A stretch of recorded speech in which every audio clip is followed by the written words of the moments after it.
Imagine stepping back nearly 2 million years into a world that was vastly different from anything we know today.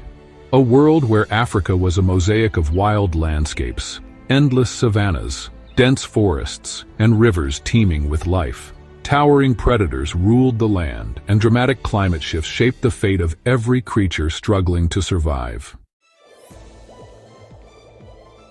But here's the most astonishing part. Our ancestors weren't alone.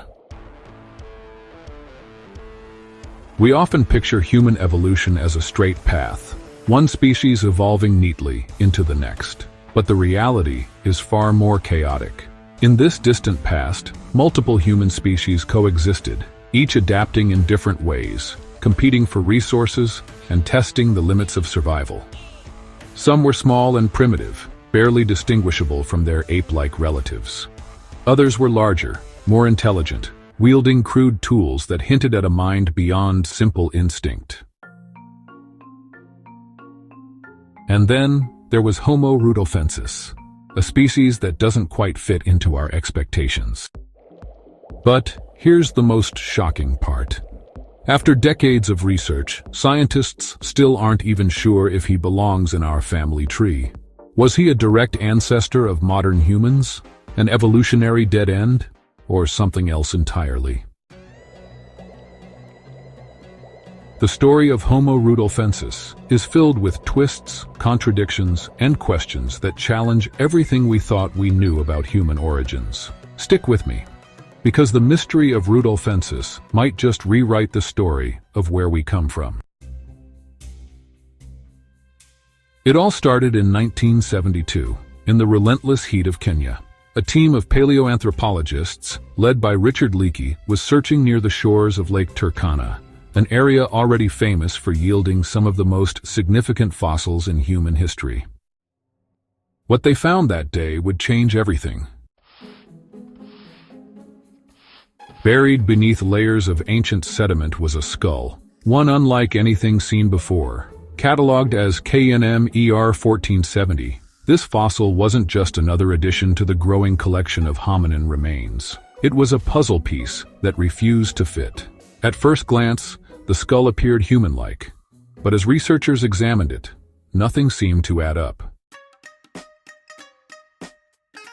Unlike the protruding, ape-like faces of earlier hominins, Rudolfensis had a strikingly flat visage, something not typically seen until much later in human evolution.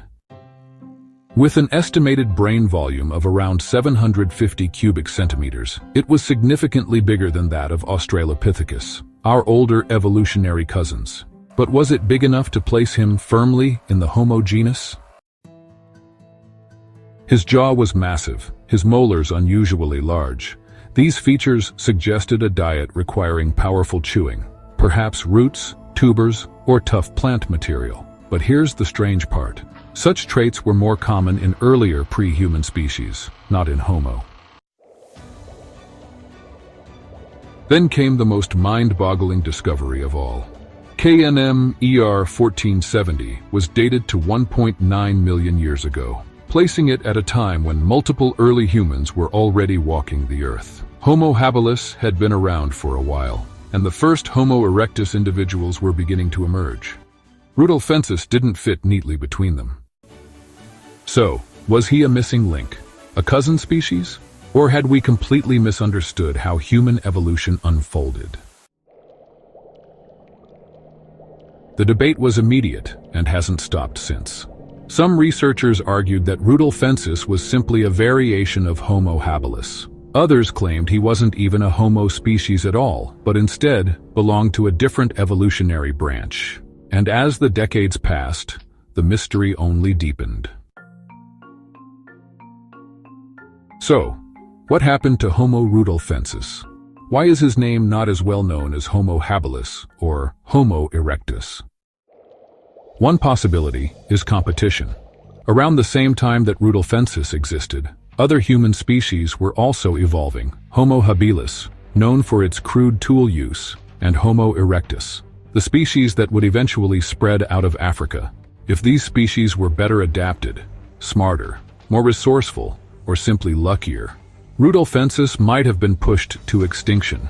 In an unforgiving world where survival was a daily struggle, even small advantages could mean the difference between life and death. But here's the frustrating truth. We don't know for sure. Unlike Homo habilis or Homo erectus, we have only a handful of fossils linked to Rudolfensis. Without more evidence, his story remains frustratingly incomplete, waiting for the next big discovery. And that leads to a mind-blowing possibility. What if a single, undiscovered bone fragment buried beneath the African soil could rewrite human evolution? It's happened before. It could happen again. The mystery of Homo Rudolfensis is far from solved. As scientific methods advance, so do our chances of uncovering the truth. New technologies, genetic analysis, isotopic studies, and advanced fossil dating are already helping scientists reconstruct the past with greater precision than ever before. Could they one day reveal where Rudolfensis truly belongs? And here's where things get even more mind-bending. What if we've been looking at human evolution all wrong? What if Rudolfensis wasn't an ancestor at all, but a distant cousin, part of a forgotten lineage that lived alongside our forebears? What if human evolution wasn't a tree with simple branches, but a web, multiple species coexisting, interbreeding, and influencing each other in ways we've never imagined? Could there have been multiple intelligent human-like species shaping each other's evolution, sharing knowledge, and even interacting in ways we have yet to understand? One thing is certain, the past still holds secrets, and the answers to our deepest questions about humanity may still be waiting to be unearthed. So, what do you think? Was Homo Rudolfensis a true ancestor of modern humans, or just an evolutionary side note? Did he shape our lineage, or was he simply a branch that broke off and disappeared?